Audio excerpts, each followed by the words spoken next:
Jesus Christ, this is not easy, is it?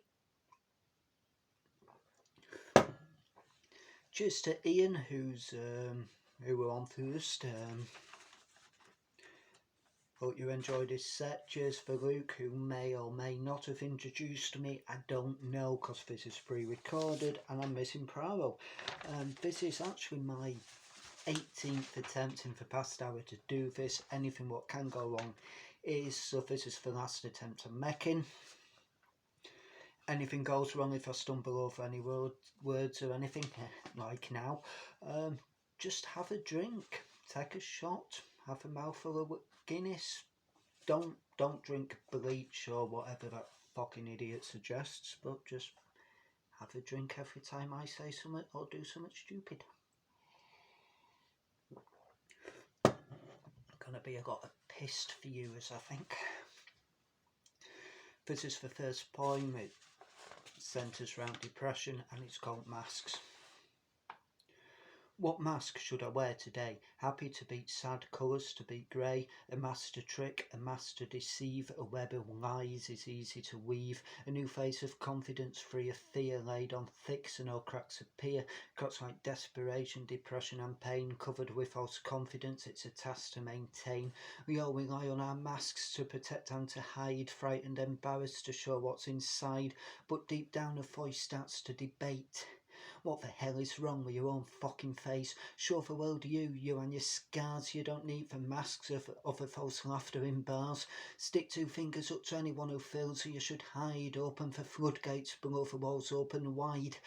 But that small voice gets quieter as you hear yourself say, I wonder what mask I'll wear today. Cheers. I don't know why I said cheers, because I'm alone in my bedroom. If there was an audience in here, it'd be cramped and, well, weird, to be honest.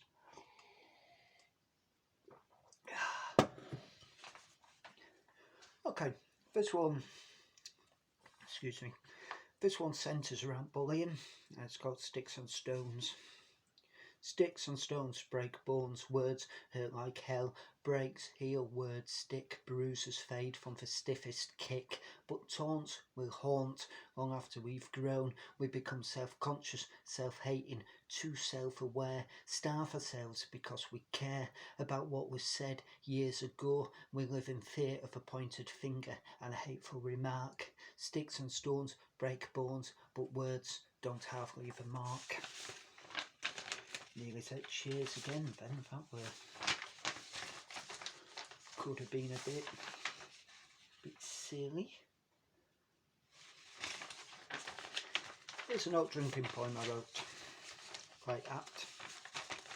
It's about people who practically live in pubs, which at the moment, week 4 or 5 of lockdown, lost count, I'm kind of missing them days. It's called Where Ale is Sold.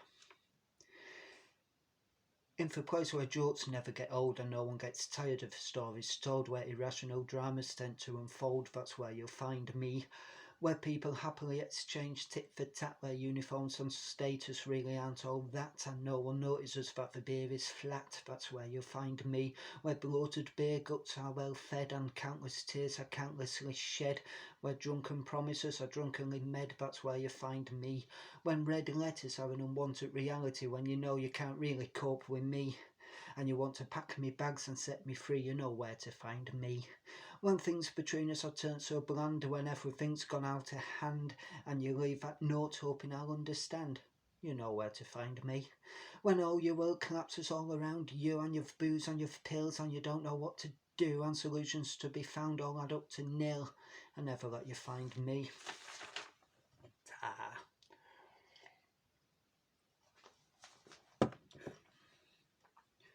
This one's about a very annoying cartoon character, which people may or may not be aware of, called SpongeBob SquarePants. I've not performed this for about a decade, and it's called SpongeBob Must Die. Because he must, really. Annoying little sponge with that annoying little laugh. If he wants so absorbent, then I drown him in the bath. I lock him in his pineapple house so he has no place to run. Then put it on dry land and watch that fucker dry out in the sun. I'm not gonna mince me words, I see no reason to lie. 'cause every time I see him, I know that SpongeBob must die. Pollute for water, make 'em all float at top, scarve the area for survivors, then sell 'em in a gift shop, washed up, dried up, and then priced up, float to a vivisectionist to whether be sliced up and diced up. And when all this happens, not a tear will fall on my eye, 'cause you all cause you all know too damn well that SpongeBob must die. But I suppose afterwards there'd be uproar, protesters with placards screaming free for Bikini Bottom 4, and I'll be forced to give in to the obscene demands and give SpongeBob, Patrick and Mr Krabs back to Mother Nature's hands. Although admittedly I'll keep Gary for Snail, just so I can watch that pitiful porous yellow bastard wail. And you think I'm being a bit harsh, then I'll tell you why, 'cause I truly believe that SpongeBob must die. And when he's gone, don't expect me to cry, 'cause I knew from the very start that SpongeBob must die. It's definitely worth a few drinks, isn't it?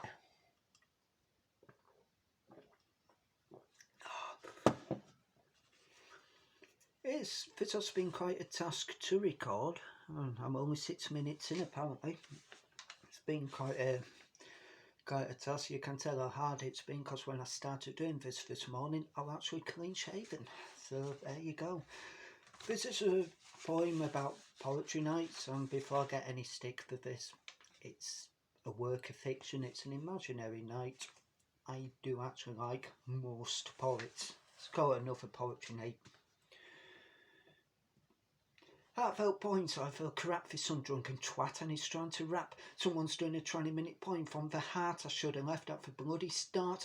I came here now and I feel like shite. I'm stuck in a boring poetry night. Some bloke spouting tedious points and he's calling it a gift. I want to go ahead and slash me wrists for talking about flowers, and it's going on for hours amid the cheers, or are they jeers? And shaking all over, I look a sight. I've got to escape this poetry night, but my plan to escape has hit a flaw.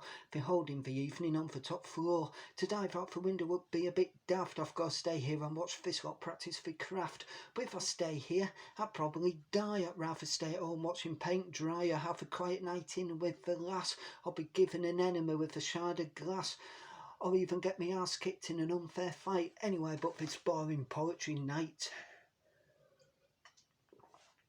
Amazingly, looking through these, I've noticed that some of them are copyrighted, which is weird, because who the fuck would steal this load of shite? Well, there you go. This one is called I Couldn't Handle Being Like You. It's another 2 fingers up out of poetry, really. I suppose there's a lot of things I could do. It's worth thinking about for a moment or two. I could be top of the tree in your human zoo, but I just couldn't handle being like you. A corporate manufactured superstar with your top met clothes, you're looking for part of your winning smile and penis enlargement car. You're your own superhero destined to go far with your glass of fine wine in your fine wine bar, happily smoking the best cigar. I hope you choke on all that extra tower, get kicked to the curb by your high-class tart, cause you ridicule those who aren't up to scratch, too thin or too thick, not your ideal match. You're preferring to be like you, a perfect photo stat. Generic engineering is a plan you'd hatch, and I suppose there's a lot of things I could do. It's worth thinking about for a moment or two. I could be top of the tree in your human zoo, top of the tree in your human zoo, top of the tree in your human zoo, but I just couldn't handle being like you. This is a newish one I wrote when I find it. Ha ha ha ha ha. It's about going to the crossroads and making a deal with the devil in order to get unknown amounts of talent, which obviously I never fucking did. It's called Crossroads. I went to the crossroads so I could pay my debt to the one who gave me talent, the one I couldn't forget. I carved all the right patterns and then I started to choke on the taste of burning sulphur and the arrival of the smoke. The devil stood in front of me and then started to speak. What is it? Why is it that I've been summoned? What is it that you seek? I said, I've come to repay you. It's time to pay my due. The devil took one look and said, I'm sorry. Who are you? I tried to tell him of the deal that we made, how everything turned to gold no matter what I played, how I sold out all tickets to every single show. Surely he must know me. He's really got to know. I told him of all the sacrifices, all the friends I had forsaken. He pondered for a while and then said, I'm sorry, I must be mistaken. I can name everyone I've helped, all who's been and gone. I remember all the names and knew my son out one. I knew I met that deal, I knew it for a fact. That amnesia-riddled bastard had completely forgotten our pact. I walked away from the Crossroads and left him there for good. The geriatric Beelzebub cost me a gallon of goat's blood. And now I tell the story which I never will forget, about how I beat the devil and got myself out of debt.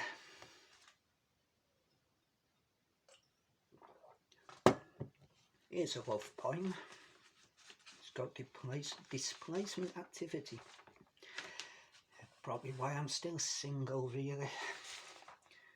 Walking down the road, hand in hand, I did something you couldn't understand. You expected me to fill your house or do something perverted, but my attentions were for eyes diverted by a small dead badger at the side of the road.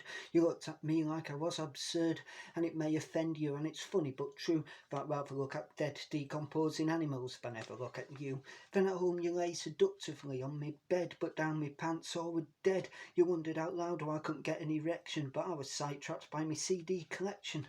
And yet this admission may make you ill at ease, but rather alphabeticalise my albums than risk your STDs. My evasion tactics got you down, every lurid suggestion you made me frown.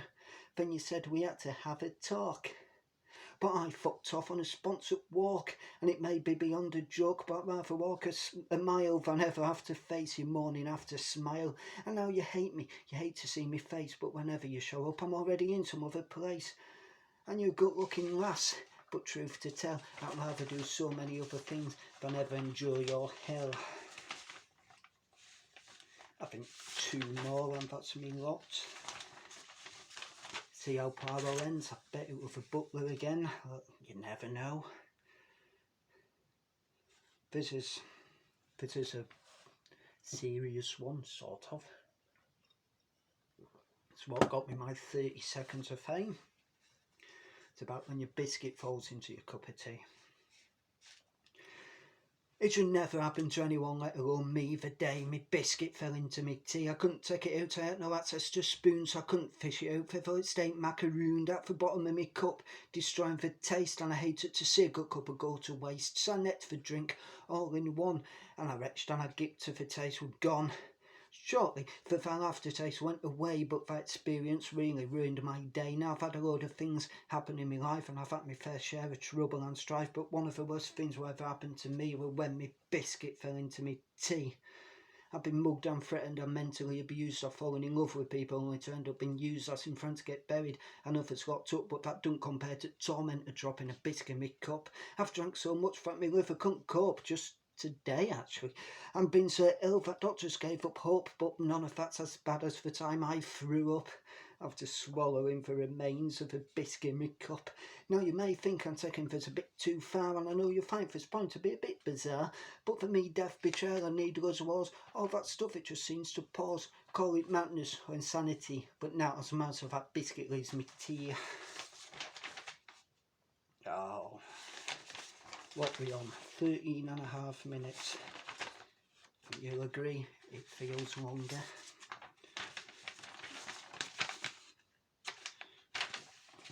This is my last one, time permitting, and if this fucking fun carries on working, this is best it's done actually. Well, best I've done as well, I'm kind of proud. This is about, well basically a lot of people think they have all the answers when it comes to domestic abuse. A lot of people are wrong. This is a glimpse of God. As such, she wasn't much of a religious person, but she did once catch a glimpse of God in the form of a drunken, foul-mouthed, abusive creature known, rather laughably, as a husband. She didn't do anything wrong, of course. People in these sorts of situations very seldom do, except that's where it's been, and wonder out loud why you were home in such a state. But from too much lager descended a red mist, along with a fist. She caught the blow, and the very first glimpse of God. Meanwhile, upstairs lay the only evidence that love did once exist between that couple. Just for one bit of evidence, mind you, in the form of a child.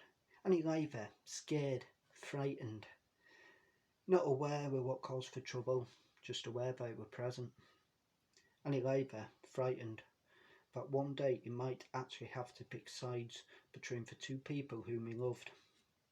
In the way most children loved their parents, of course, but it would be that unconditional love that would be the first casualty in years to come, when the custody battles and the social services would become a horrific, harrowing reality. The neighbours obviously tried to help, but only moved in when the trouble was finished, and it was too late. But it gave them the feel-good factor and something to gossip about before returning to the dull, dreary, non-soap opera-esque lives. After all, it was just another drunken man out on the batter, and no one were really hurt, were they? Well, were they? Thank you. Why do I keep saying thank you? I don't know. Nearly at the 16-minute mark. I think I've got room for one more, if I find it. This is a new one, so I thought we'd just end on a new one, really. Also nearly out of beer. Beer's quite expensive. The good thing with Luke doing this is, because we're all at home, he doesn't have to pay for the beer rider this time round, the cheap bastard. But again, Luke, thanks for doing the gig. Hope you've enjoyed it a lot more than I've enjoyed having to record this, but it has been fun. It's been great. This is another poem, obviously. It's a serious one. Not really titled it yet, so let's see how it goes. I'm browsing the sci-fi section at the local library, my eyes staring at the titles, unable to focus as I try to pick out any title that jumps out. I stop dead as I hear a voice reading a questionnaire to some kids behind me. It's one that I recognise, but I know it can't be, as that voice belonged to someone 70 miles away, and she's dead. In fact, if she did somehow come back to life, I'd imagine that the questions she'd ask are not the sort you would ask children in a public library. But the tone is uncanny. I tune in and listen, my memory going back to a previous time. I'm jolted back as I hear the voice laugh, and I realise that I'm shaking, and the start of the tears running down my cheek. I focus back on trying to select a book.